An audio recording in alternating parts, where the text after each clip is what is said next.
Men birinci şu gepleşigi görýän ildeşleme köp salam aýtýaryn we Türkmen Sahra habar serişdesinden hem gaty minnetdarlyk bildirýäryn şu gepleşigi halka ýetirýän üçin.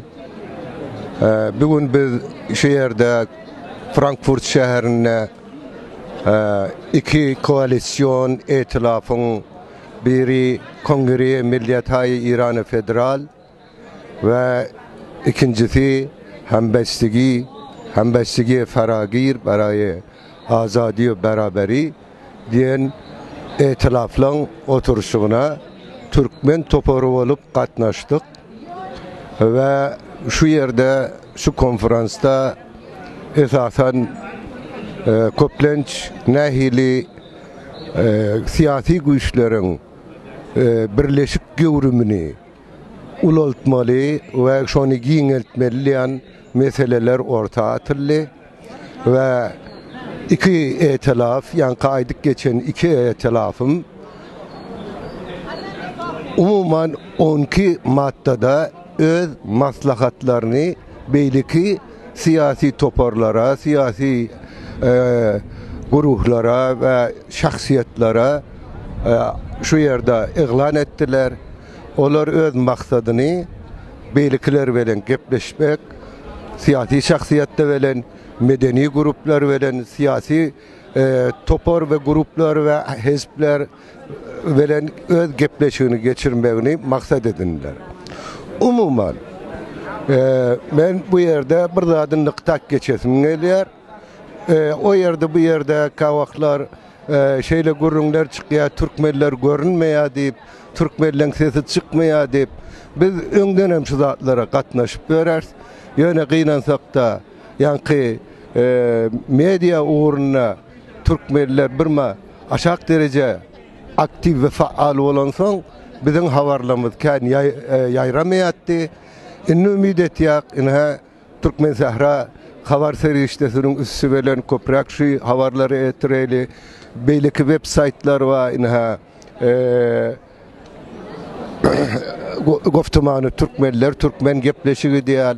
Ondan şoraya hembesi, men ödüm şu atlam şoraya hembesigi Türkmen Sahra, yani Türkmen Sahra bilelilşik kurumasının tarafından gatnaşýan belki toporlardan başı yerde ve umid etýär öz web saytlarymyzyň ve Twitter'ın üstünden ve belki medya serişdelerin üstünden bütün ilatımıza şu haberleri yetirip duraydı. Sağ olun, gelecekte köprek birbirimizi eşitip duraydı. Şurayı hembestigin ve belki Türkmen toparların, siyasi toparların bu yeri katnaşmaktan maksadı neyme? Maksadı Türkmenin milli hukukunu şu yerlerde beyan etmek ve Türkmenin İran'la bolup geçen elhinç ýagdaýyny şu yerde düşündürüş vermek. İnha seredip dursak, Ustany Gülistan diýen yerde Türkmenler köpçülük bolup ýaşaýar. Emma şoň edaralarynyň başlyklaryny ýa şol ustany dolandyrış başlyklar, şolaň näçe prosenti, näçe dersedi Türkmen. Egerde Türkmen şondan 50'si Türkmen masa şu yerde %3 hem Türkmen yok aslında. Türkmenin dilinin hakkında.